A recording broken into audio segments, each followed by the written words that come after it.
What's up, everybody? This is Trey Biddy with Hogsports.com. That's HAWG Sports.com. Today on the show, as always, Razorback football, basketball, and baseball. Danny West is going to join us to talk some recruiting. Keith Grayson is going to join us to talk about who knows what. We'll go over some key upcoming dates, some recruiting ranking stuff that just happened for Arkansas, big July 26th visit weekend, all that and more on Hog Sports Live.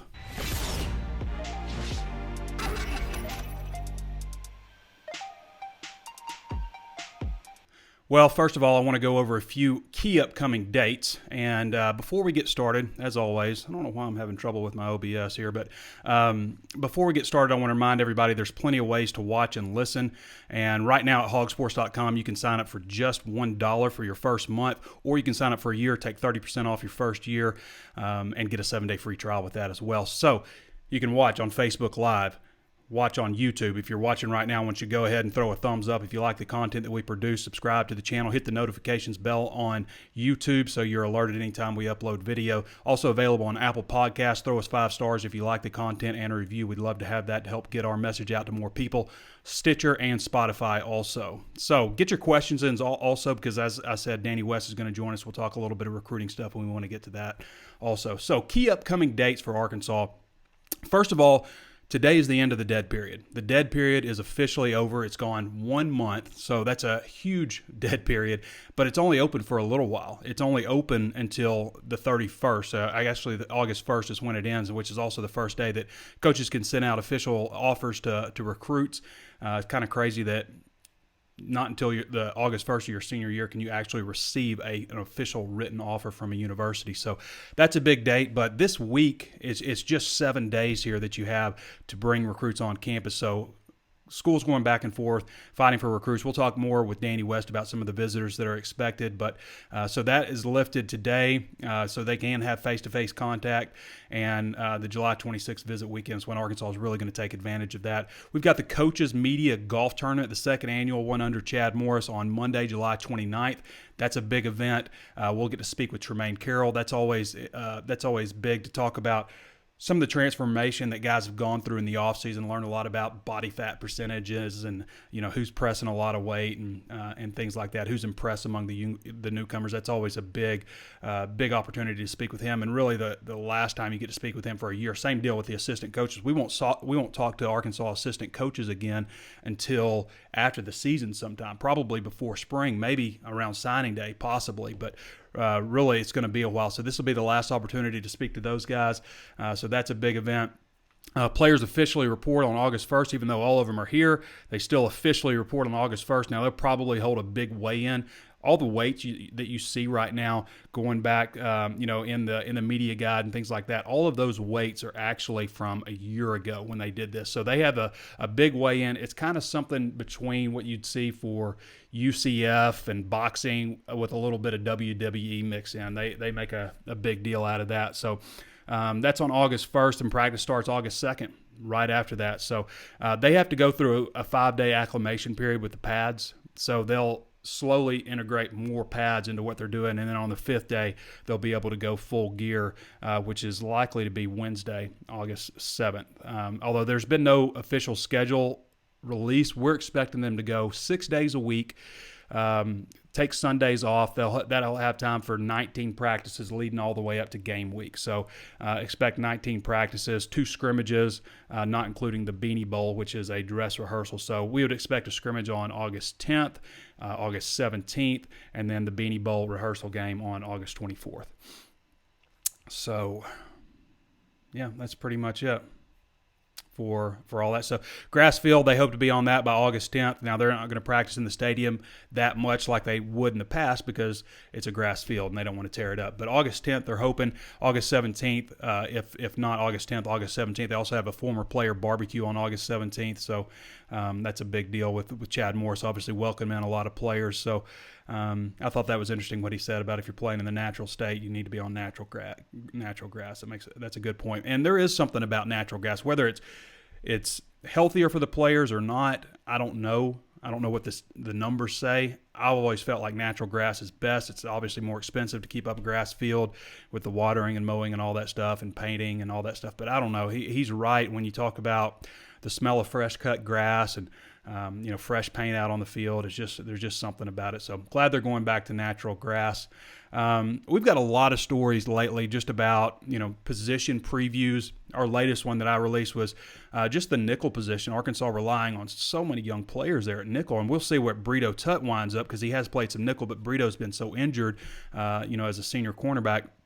Been so injured through his career. So what we saw in the spring was Devon McClure working at nickel, and then you had Gregory Brooks backing him up, who's a true freshman early enrollee, and now we're expecting also Jalen Catalon to be a guy that works in at nickel. So really, with Devon McClure moving to weak side linebacker, 6'2", 215, I would imagine he's upped his weight a little bit since he's found out about that. But we're talking about Gregory Brooks and Jalen Catalon, two guys that are very well recruited, very talented players, but still true freshmen. That's a playmaking position. That's the Honey Badger under Ron Cooper and John Chavis when they were at LSU. That was Honey Badger position. So that's a spot where a player is put in a position to make plays. So we'll see how things work out there. But, Chad Morris has obviously had some high praise for Greg Brooks Jr. and especially Jalen Catalon, who was one of the top recruits in Texas and picked Arkansas over Oklahoma, Texas, TCU, and several others there at the ends. But we've got breakdowns on those, that position, center, what could happen there. Just basically every position group. You can read all that at hogsports.com. 5 Razorbacks right now on award watch list. You got 5 on major award watch lists, and we'll just go over there. The latest was Connor Limpert, who was named to the Lou Groza Award. I get asked a lot about special teams. Where's Arkansas going to stand with the kicking situation? But really, Limpert was actually on the ballot for All SEC. He didn't make all preseason All SEC, but he was on the ballot. This guy's been very accurate through his career for Arkansas. He's increased his distance with his leg. The problem to me that you got to worry about is just, the simple, and they did correct a lot of stuff with special teams last year, but they were giving up huge returns, but they started to correct that. But punter, Arkansas's field position has been the worst in the SEC. It was last year anyway, and a lot of that's due to punting, and they just have not had a lot of success there. So adding Sam Loy, who's a rugby-style punter, that should allow you a little more time to get your defenders downfield, maybe put a little bit of tricky spin on the ball, some weird bounces, and maybe Arkansas makes some plays on special teams with him. So Sam Loy's a nice addition for him. They needed that. We talked a lot about that on the last podcast, and it has been a while. The last podcast we did was really my walk and talk in Hoover. We haven't done the actual live television show, as that was just audio before, but just had a lot going on with some funerals. Grandmother passed away, wife's grandfather passed away. So we've had a lot going on, and it's just been kind of a crazy few weeks, but things should start getting back to normal here pretty soon. So, as far as the awards, we mentioned Connor Limpert. Dijon Harris named to the Butkus Award watch list, definitely warranted. Cheyenne O'Grady, who may end up being the most overlooked player in the country. SEC is very deep at tight end, but O'Grady is a guy that I think, he had 30 catches for 400 yards and 6 touchdowns last year. He could be a 50-catch, 700-yard, 9-touchdown guy. He honestly could be that for them this year with improved quarterback play. If he doesn't come into the first 2 games suspended, doesn't start his season catching the ball until the 5th game, he could end up having a really big year. So O'Grady, McTelvin Agim, another guy that's probably a little overlooked. McTelvin's been a good player for Arkansas. Has he been a 5-star like he was as a recruit? Not quite. So this is his opportunity. He's up to 296 pounds, played at like 279 last year. So he's as big as he's been in his career, going to play inside more. So that's good. And Rakeem Boyd, I've said before, Rakeem Boyd, 6 foot, 215 pounds. This is a guy who just arrived. He would have just arrived, basically, last year at this time. Maybe not even quite yet. So he hasn't even technically been on campus 365 days and then added 15 pounds. So that's a guy, if he can stay healthy, had the shoulder surgery, maybe you could see some big things from him. And Debwa Whaley, Debwa was actually, people forget because Rakeem had such a big year, but Debwa was probably running as well as he had last year, 5'11", 209 pounds. So he dropped a good bit of weight last season, but he was running about as well as he had before he suffered so many injuries. Only played in 7 games last season. Also had a good bit of injuries during the spring. So that's the deal right there. I've actually got a story. I want to break this down really because it's going to be a story that I'm coming out. But we're going to come out with our preseason top 10 Razorback football players list, and this is going to be something we're going to update pretty regularly on hogsports.com. So look for that. But I'll have a first 5 out, and then I'll rank my top 10, and we'll go from there. We'll probably do maybe another one mid camp, and then another one at the end of camp heading into the season, and then it'll be a weekly feature after that. So that should be something pretty fun. I want to go into real quick before we bring Danny on, just basically on the current commitments, because there was a lot of changes in the rankings here recently on 24/7 Sports. And we'll start with Martavius French, who's Arkansas linebacker commitment, who just committed. Actually, we're going to start with the guys who fell in the rankings. And this happened, I guess, pretty much the day before French committed, but he dropped 145 spots on 24/7 Sports. And I know you're thinking, oh, of course he did. He commits to Arkansas and he drops 145 spots. Well, he was never actually a 4-star on 24/7. I think he is on ESPN, and I think he is on. I know he is on Rivals. So he was always a 3-star, but he dropped 145 spots. He still is a composite 4-star though. He still ranks as a composite 4-star for Arkansas. Next, Takias Crawford dropped 39 spots. He dropped down to number 113 prospect in the country. Still a very well-regarded player, but dropped down a little bit to number 39. He's actually risen since inception 361 spots since he was first ranked, but fell 39 spots. And I know, it's just, can't believe it. Arkansas's latest commitment, Tyrese Edwards, before Martavius French, dropped 10 spots. He dropped 10 spots in the ranking. He was never really highly ranked. I mean, we're talking about 1,652 ranked prospect in the country. Okay, so, and the same deal with Drew Francis. Drew Francis dropped like a good number of spots also. So Drew Francis dropped 211 spots. So you had some players drop, 4 players drop, but out of the 14 players, that's the only ones that's dropped. Okay, here we get into the players that have risen. 10 players really shot through the rankings, or not shot through, but saw significant improvement. Starting with Alan Horace, ranked number 427 prospect in the country. He had moved up 566 spots. So that's a huge amount of movement for Alan Horace. And that's Gabe Brooks just really liking what he's seen. We talked about this guy before, is a guy that reminds us of Jeremy Sprinkle. I think Danny has been the main one that's brought that up, but moved up 566 spots. This is the 24/7 Sports individual ranking, not the composite. You know, when you factor in the composite, he moved up 223 spots because you've got ESPN and Rivals rankings also factoring in. So this is just the lone 24/7 Sports site ranking, not the 24/7 Sports composite. 566 spots for Alan Horace, Arkansas tight end out of Crockett, Texas. Next up, Jashad Stewart, who made a move big enough to put him firmly in 4-star status. He is now the number 225 ranked prospect in the country, moved up 283 spots on the 24/7 Sports composite, 283 spots. And a big reason for that is, you know, he went to, I believe it was the opening, checked in at 6'2", 223 pounds, ran a 4.61 laser time in the 40. So he already had the film that they loved. It's just a matter of coming in, checking in height and weight, and running a good 40 time and testing good measurables wise. So will he play defensive end? Will he play outside linebacker? I like the guy's hand in the dirt, but I could see him as maybe a guy that does both things for you. Maybe an outside linebacker who puts his hand in the dirt more. Whereas Drew Francis, I could see him maybe more as a guy that plays outside linebacker, but also can be in coverage a lot. I mean, this guy, Drew Francis, comes off the ball so quick. Go look at his video. Tell me you're not impressed with how quick that kid comes off the ball, but he can also cover. I don't know what his height, weight potential is, but he can definitely come off it. Kelvontae Dixon, another Arkansas commitment who rose to 4-star status just recently, all the way up to the number 246 prospect in the country.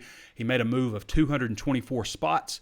So Kelvontae Dixon, huge move for him out of Carthage, Texas, a guy that cost 80 passes for 1,100 yards or something last year and maybe 17 or 18 touchdowns.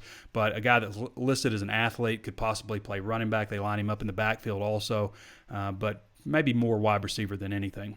Brandon Frazier, Arkansas tight end. He was the lowest ranked recruit in Arkansas's class at 790 previously overall in the country, and has moved up to 622. That's a move of 168 spots. 6'7", 247, a guy that, if it didn't work out for Brandon Frazier at tight end, you could possibly see him even growing as an offensive lineman. But Arkansas needed tight ends in this class. It was a big key area, so getting getting Alan Horace and Brandon Frazier on board, and they'll probably look to add a junior college player or a graduate transfer also, because they're losing quite a bit at tight end. Need to boost the numbers there.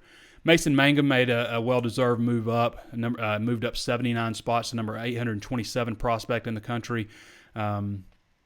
I like Mason Mangum. I think he's a guy that's being overlooked a little bit, but moved up 79 spots for Mason Mangum, wide receiver out of Austin Westlake. John Gentry moved up 31 spots at running back. Now, he's actually been pretty high. 24/7 Sports has him higher than most other ranking services. On the composite, he's number 589 prospect in the country. On 24/7, he's the number 348 and number 23 running back, and also sharing time behind the number 1 running back prospect, in the country. So John Gentry may be another guy that's a little overlooked. Chandler Morris moved up 10 spots. Not a huge move, but Chandler Morris was a 24/7 Sports composite 4-star already. Currently ranks number 433 on 24/7 Sports individual ranking, number 12 dual threat quarterback in the entire country right now. So Chandler Morris out of Dallas, Texas, Highland Park, son of head coach Chad Morris. Blaine Toll moved up a little bit. Now he's also a 4-star on 24/7 Sports, not a 24/7 Sports composite 4-star. I hope I'm not confusing everybody with that. Again, the composite pulls for everybody. 24/7 Sports is an individual ranking that is part of the composite. So moved up 10 spots to number 322 overall. Again, a 4-star prospect on 24/7 Sports. Savion Williams moved up a little bit, 5 spots, number 466, wide receiver out of Marshall, Texas, ranked number 466 overall prospect in the country on 24/7 Sports. And Jamie Greedy Vance moved up a little bit, 3 spots. He's actually moved up 195 spots since the beginning, since he was first ranked, but in this latest ranking, moved up 3 spots, number 564 overall prospect in the country. So for anybody out there saying Arkansas recruits just get slammed, get hammered in the rankings, I mean, 10 out of the 14 moved up in the rankings, including a couple moved up significantly to 4-star status. Actually, 3 really moved up a dramatic amount, because Alan Horace moved up 566 spots. So some guys moved up, but that's pretty much where things are in the rankings category. All right, I got to bring up my other stuff. I kind of scrambled things around, but we're going to bring in, I think Danny's up next on the docket here. What's up? What's up, Danny? How you doing, man? Pretty good. It's been a busy week, getting ready for a busy Friday, but I'm good. What's up today? Oh, not much. It's only going to get busier, though, as you mentioned, with Friday. And then, of course, I ran over some of the key dates that are coming up. So we got a lot going on at Hog Sports. And, again, you can sign up at hogsports.com right now for $1 for your first month, or 30% off for your first year, and also get a 7-day free trial with a first-year deal. So good time to sign up for hogsports.com. Danny, I just ran over all the latest ranking stuff. A lot of guys moved up in the rankings. Actually, 10 of the 14 saw shifts in the ranking, including 3 major shifts with Alan Horace, Jashad Stewart, and Covante Dixon. Anything in particular that you want to jump on? I know we've got the big cookout. I don't want you to obviously give away the horse, because that's something we give to our free subscribers, but just kind of touch on the importance of this weekend coming up. Well, it's huge. We had Joshua Thompson on the show the other day, the Hog Hustle, which you can now catch in Northwest Arkansas, by the way. But, yes.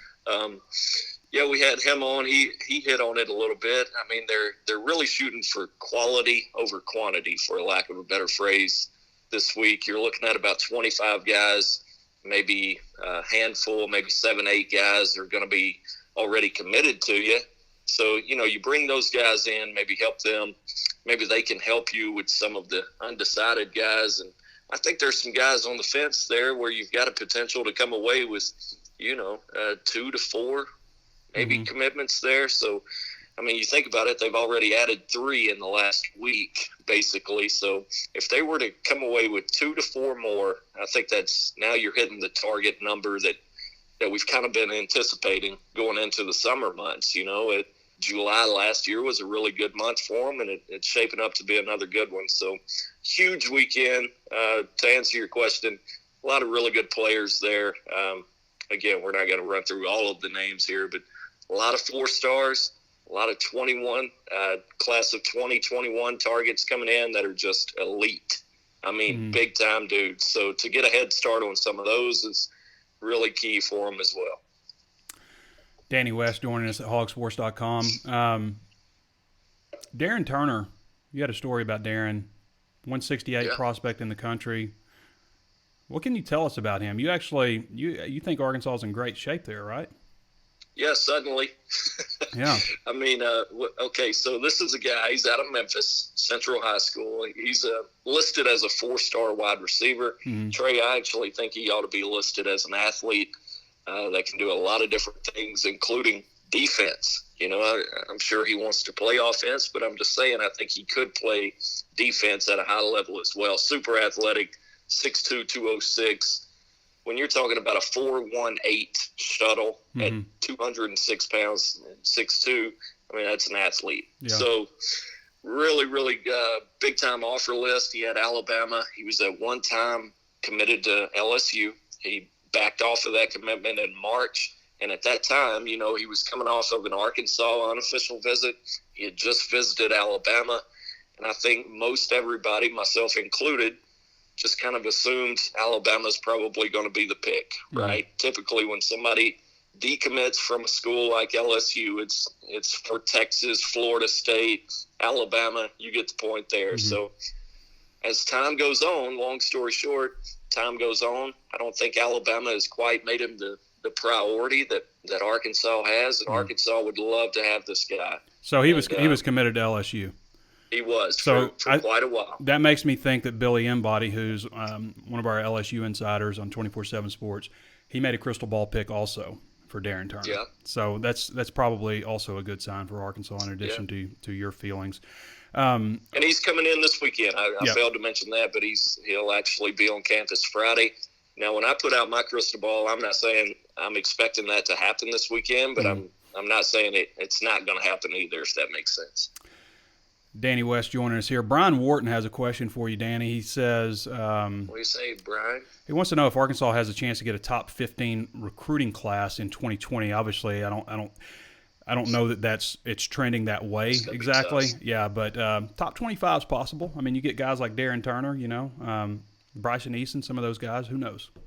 Yeah, well, here's the thing about it. A lot of people overlook the fact that right now, according to the 24/7 specific rankings, Arkansas actually comes in at number 22 in the country. Now, if you go by the composites, they're at number 30, which, you know, I think most people probably go with. But, yeah, they've got potential, man. It really depends on how many more of these other committed guys you can possibly get bumped up. Mm-hmm. You know, that was really good news to get Jashad and, of course, Dixon a bump the other day. But, I mean, you talked about it there. Alan Horace is a guy. Continues to shoot up. Man, I would like to see Brandon Frazier at some point get a closer look. And I think he might be a guy that could potentially, I'm not saying 4-star, but I think he deserves a bump as well. Well, then you got to fill it out with 4 stars. You got Frenchie the other day. You need to get a Bryson Easton, a couple of these Darren Turner types, maybe a Brian George. That could go a long way. Absolutely right. And, I mean, Alan Horace moved up 566 spots, Danny. 500, that's a lot. You don't see that kind of movement very often. You know, Chandler Morris moved up like 300 and something spots a while back, but there are plenty of more opportunities for rankings release. They'll probably do some more mid-season, I guess, maybe 4 games into the high school season, something like that. They'll re-rank them probably again after the season, and then there's all the all-star games, so we'll have guys go to the week of practices, and a lot of guys will be graded off of those. So plenty more opportunities for players to move up, like a Brandon Frazier, who maybe we think personally, Danny, he's a little higher than what he's ranked right now. Hey, I'll tell you another one real quick. Now that I'm looking at it, Mason Mangle. Yeah, I mean, I think he's sitting at about. He moved up just a right tiny 86. Bit. Yeah, I'd like to see him continue to move up, and I think he's got a shot.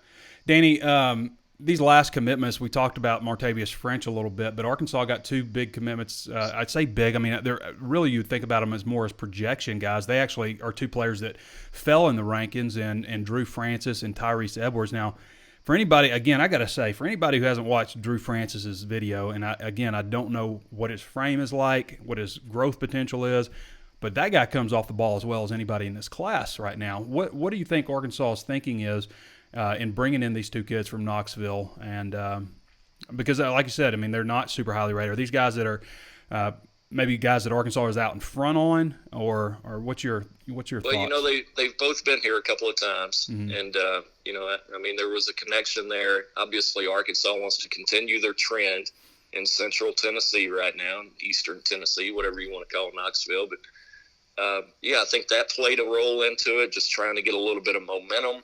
I know they fully expected Martavius on Tuesday, so maybe it was kind of a momentum play, Mm-hmm. to be able to say you got 3 in a row from Tennessee. I'm sure that factored in, but they're not going to take these guys unless they think they can play, right? Right. Ultimately, and you hit on Drew Francis there, and somebody asked me the other day, and I was more impressed with Tyrese Edwards. Mm-hmm. Actually, I think he's a 6'3", 240 guy, but he seems to play bigger, and I liked his get off. So Mm-hmm. maybe we're seeing two different things there, but I don't know. I like them both. I think they've got potential. Are they going to come in and play right away? Probably not. Mm-hmm. I know there wasn't a ton of excitement when these two committed. In fact, a lot of people had kind of written them off. I think I had them both at cool on the big board going into their decisions, which kind of came out of nowhere. So I felt like they really liked Arkansas. I just wasn't sure if they were takes at the time. You know what I mean? So probably surprised me a little bit from the timing standpoint, but, we'll see what they're about when they get here. Let's see. I want to get to a couple of things on the board real quick. A.V. Green says, are you sure it's a good idea for T.J. Hammonds to stay with the team? I feel like he won't fit the current scheme because all he really did was his heroics during the Coastal Carolina meltdown. So I think let's kick him off. Yeah, I think we ought to get rid of him. Well, he's switching to 41 because he likes Alvin Kamara, and I mean, an Alvin Kamara style player I think would fit in a lot of schemes. But I personally, I've felt TJ, if he can just stay healthy and stay on the field, he's a guy that you could see motioning in and out of the backfield, playing running back, wide receiver role, doing a lot of things that Kamara would do. But he just hasn't stayed healthy. TJ is one of my favorite players on the team. Oh yeah. No doubt about that. I love that kid. You wish it had gone better for him so far, but hey, he's still got another shot at it. Maybe he can make it up. Two more shots. Got 2 more years left. That's right. Yeah. Okay, Danny. Anything else you got going on around here? Man, I'm sitting here getting ready for this weekend. Yeah. Again, talking about 25 guys. I know Friday's going to be amped up. I'm pretty much going to be out most of the day on that one. So next week, man, I'm looking forward to it. We're talking about fall camp, kids reporting. I'm sitting here on pins and needles. I hear you. All right, Danny. Well, I appreciate you joining us, man. You got it. All right. We'll holler. All right. So that's Danny West with hogsports.com. Most of his content is VIP. He's our main recruiting guy. He's been with us for a long, long time. Danny's been with us. So best recruiting guy in the business, not just Arkansas, but man, you'd be hard-pressed to find anybody nationally. Arkansas fans really lucky to have a guy like Danny West covering recruiting for you. Again, I want to remind everybody, hogsports.com is just $1 for your first month, and then regular price after that if you choose to go that route, or you can take 30% off your first year right now. Going to be a lot of blowout coverage coming up at Hog Sports with fall camp right on the horizon and all this recruiting stuff. Plenty of ways to watch. Facebook Live. Throw us a thumbs up right now if you like the content that we're delivering. Also on YouTube, be sure to subscribe to our channel, hit the notifications bell, and throw us a thumbs up there also. You can also listen on Apple Podcasts.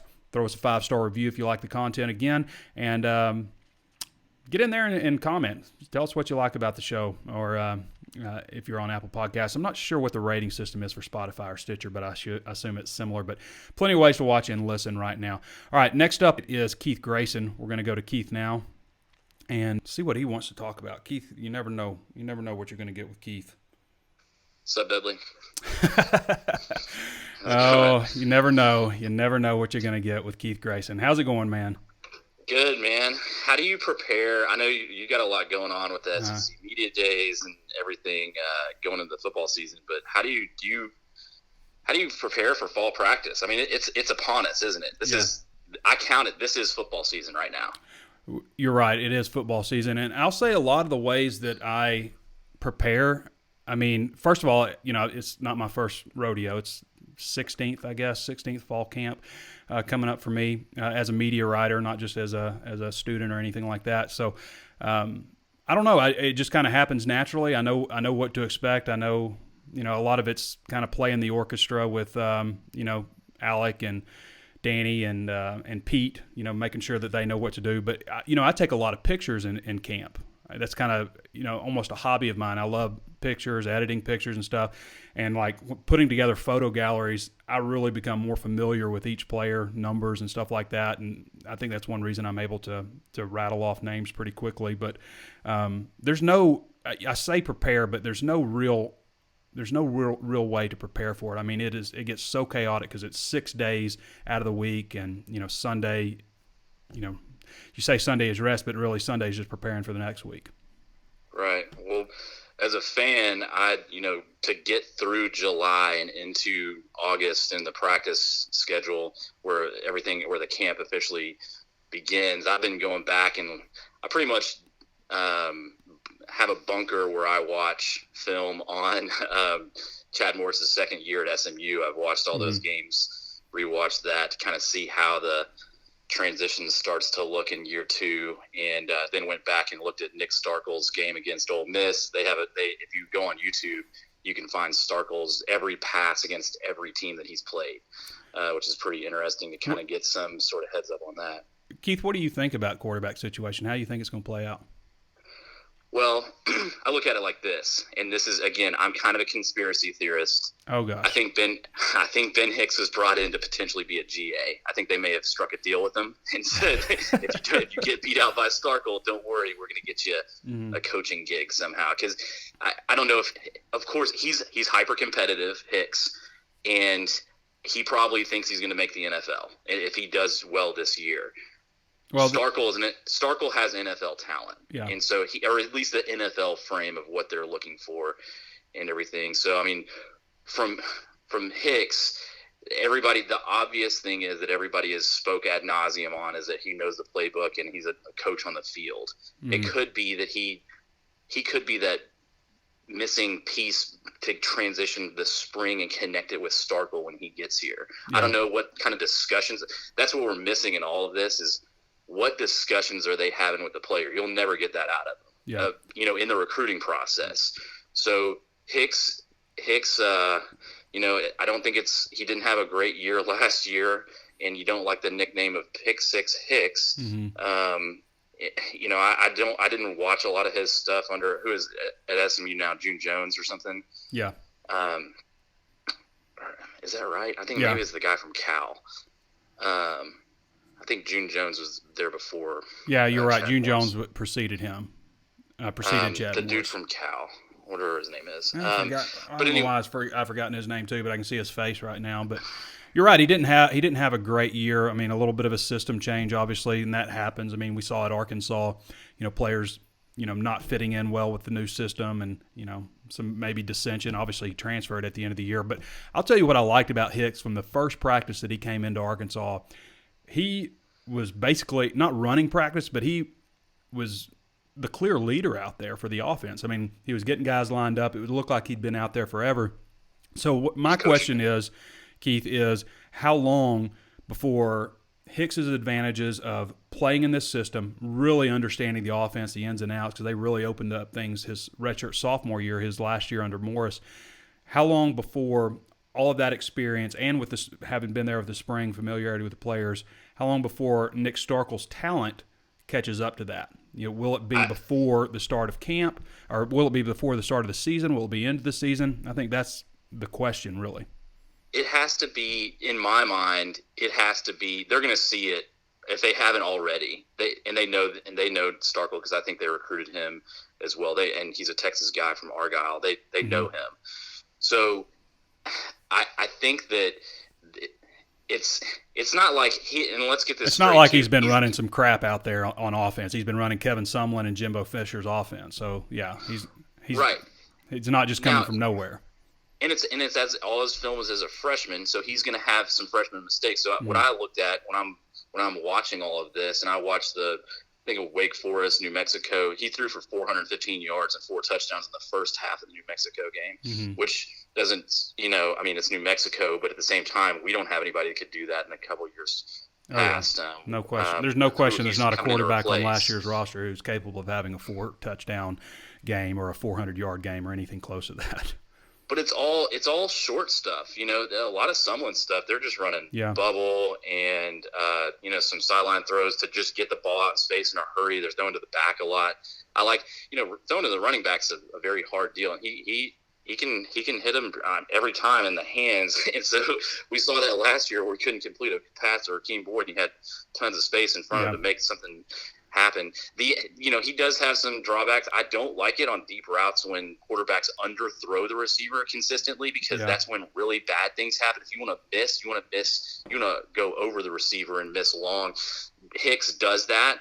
I don't know if that's a positive thing for Hicks, but it's definitely a negative thing for Starkel. And he has excellent footwork for a taller quarterback. I mean, he bounces on the heels or on balls of his feet, and he's really light in the pocket, and so he can't roll out at all. And he gets wild when he rolls out. They don't roll him out that much, or they didn't at A&M, and that's one of the things in this offense. If you go back and look at the first play of almost every game last year, we started with the same opener in almost every game last year. You could call it like clockwork. I will say this, though, Keith, something I like about Starkel is, from what the players say, they all say he's bigger than what they expected him to be.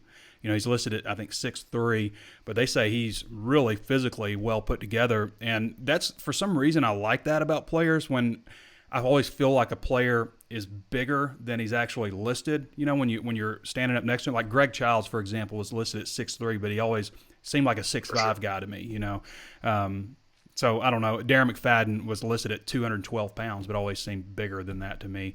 I'll say this also.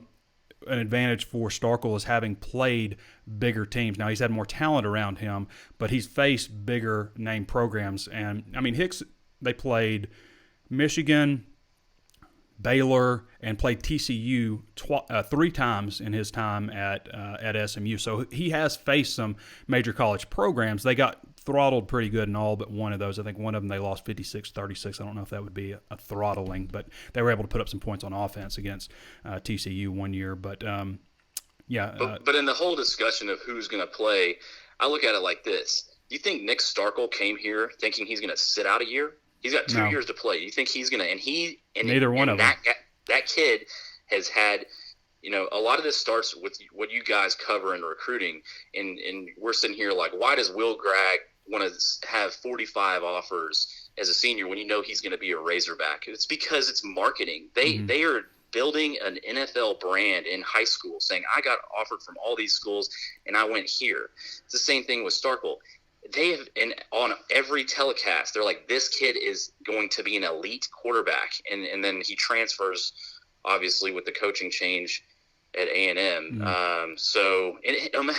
other thing is, what do you think A&M is going to would be ranked if Starkel and Rakeem Boyd are their starting in their starting backfield this year, going into this year?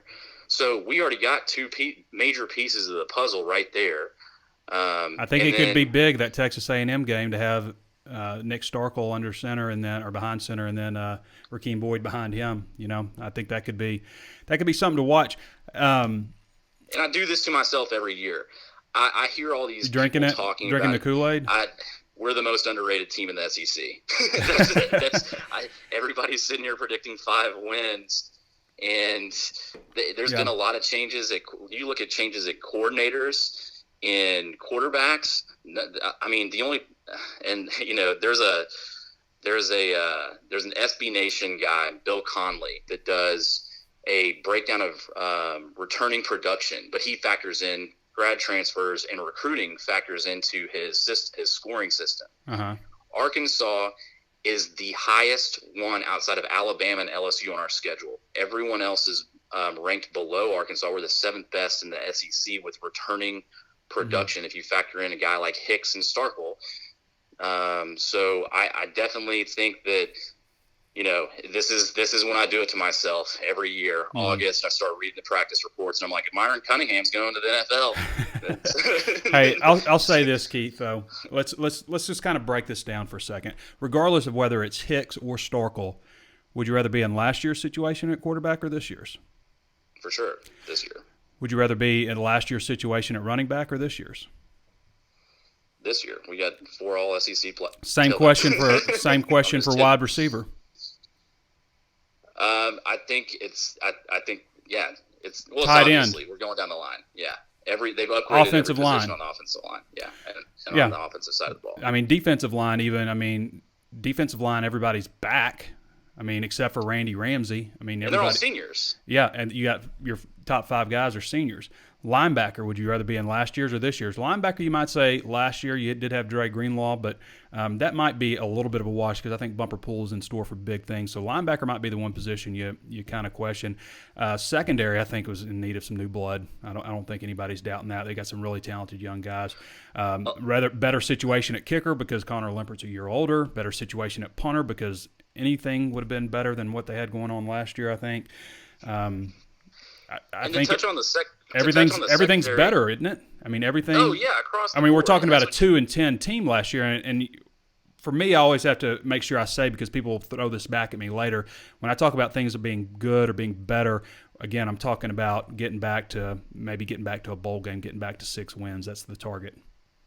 I don't know. I'm going to convince you by the end of this call that we're going 8-4, and then 8-4 is the ceiling.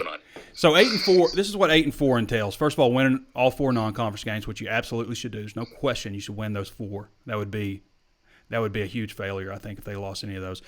So then you're talking about getting 4 more. So Ole Miss, Kentucky, Missouri, Mississippi State.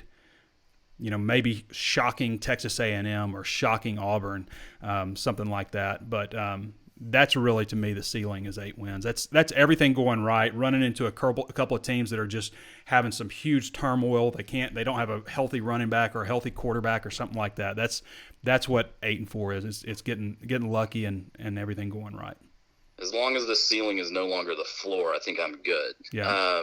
But we're playing a ton of freshmen, and people got to take that into account. What's the Nolan Richardson saying, where they're saying, "You'll know if you got some dogs if they bite his pups." Yep. So we're about to see if we got some dogs, because we're putting a bunch out there. It's finally, a lot of people talk about getting the receivers, and I know you started hinting on it, on talking about the nickel position and some of those safeties. But when was the last time we've had a playmaker?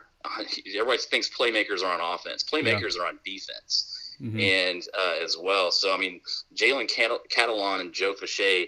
And I look at high school production, so their junior and senior year combined for 23 interceptions, 19 forced fumbles, and 13 fumble recoveries. That's production. We need some ball hawks, and those 2 guys, we need Fouché to step up in a major way, and Catalon's supposed to be some freak. And so I can't wait to see somebody out there that's they're going to get burnt here and there, but just to get the ball back. That's what we've been missing that since, I think I already said it, but since Tremaine Thomas was the last one that I can point to that we had any sort of, I guess Tevin Mitchell may fall into that category at some point too, but that nickel position, if you look back at Chavis's defenses over the years, that's where that playmaker is. I was bringing up Honey Badger earlier, but they've got the talent. It's just, the clay's got to be molded and thrown into the oven. Actually, that's copyright. Do not use without express written permission of hogsports.com on that one. Mark that down. All right, Keith, I think that pretty much covers it. We're at about 44 minutes here, so we're going to go ahead and start wrapping things up unless you got any last words. No, that's it. Well, the only thing is we're on I watch records too, so be on the lookout. Dijon Harris needs 138 tackles to break my favorite player of all time. 138. Hopefully he does not get to that, because he's playing way too many snaps. I did the numbers recently. He played 93% of the snaps last year and had, what did he have, 118 tackles, something like that, average 9.83 tackles per game. So that's way too much action. Hopefully they're going to get him down to about at least 80%. 70% would be ideal. That's what he wants. But I agree with you. He's probably not coming off. I mean, you're going to get banged up. You're going to have injuries. I mean, they're just thin at that position, even with moving Devon McClure over there. All right, Keith, man, appreciate you. Later. All right, that's Keith Grayson with hogsports.com, or with I guess membership of hogsports.com. What am I doing? Who am I calling here? Calling him back. All right, so Keith Grayson, always entertaining for us. All right, everybody, we're about to wrap it up here. I want to answer a couple of these questions before we sign off. Just have a couple more. Is Arkansas going to play all 4 quarters this year, says L.R. Smith, or half of them like they did last year against Colorado State? Here's the deal. Even if they play three and a half quarters or something like that. That's going to be better than you saw most of last year. My thing is, go out there and fight. Don't have the game over in the first half, because you just laid down. Go out there and fight. I can appreciate the fact of running into a more talented or especially more experienced team and having them know what it takes to win in the fourth quarter while you're still learning those things. So I can understand losing a game to a better team in the fourth quarter this year, but fight for a while, learn from your mistakes. That's where I am for this season. So I'm not saying don't play all four quarters. I'm not saying that, but I can understand losing a game in the fourth quarter to a team that's kind of been there before. Everything upgraded everywhere except linebacker, and we'll see on that. I mean, you did have, considering Dre Greenlaw last year only played in 7 games because he was injured, so he did deal with a lot of injuries last year. It says Blakely, Ryan May, and also says, but it's coming at linebacker. We just have to be patient. Absolutely. All right, everybody. I think that pretty much wraps us up. I want to remind everybody one last time here to like, share, follow, comment. If you haven't done so already, throw us that thumbs up. Again, helps us. The more thumbs up and more interaction we get below, the more it helps us get our message out there. So be sure to do that. Hogsports.com is just $1 right now for your first month, or 30% off your first year with a 7-day free trial as well. Plenty of ways to watch and listen. Facebook Live, YouTube. Be sure to hit that notifications bell after you subscribe on YouTube. Apple Podcasts, throw us 5 stars and a review. Spotify and Stitcher. So for Keith Grayson, for Danny West, this has been Trey Biddy with Hogsports.com, and we will catch you next time.